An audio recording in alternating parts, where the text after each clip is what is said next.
আমাৰ চৰকাৰী কৰ্মচাৰীসকলৰ বাবে বিশেষকৈ নতুন চাম চৰকাৰী কৰ্মচাৰীসকলৰ বাবে নিউ পেনশন স্কিমে কৰবাত নহয় কৰবাত সন্দেহৰ সৃষ্টি কৰি আহিছিল।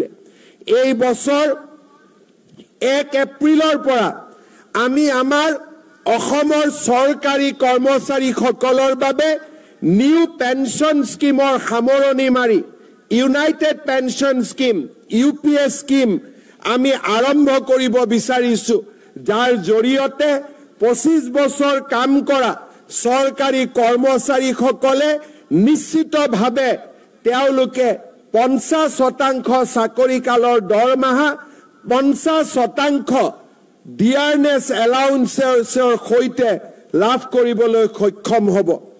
অসমৰ চৰকাৰী কৰ্মচাৰীসকলক মই আৰু এটা সুখবৰ আজি দিব বিচাৰিছো। 2005 চনৰ আগতে যিসকলৰ নিযুক্তিৰ প্ৰক্ৰিয়া আৰম্ভ হৈছিল, কিবা কাৰণত নিযুক্তিৰ প্ৰক্ৰিয়া 2005লৈ গুচি গ'ল, তেওঁলোকে ওল্ড পেনশন স্কিমৰ জাগাত নিউ পেনশন স্কিমৰ অন্তৰ্ভুক্ত হ'বলগীয়া হৈছিল।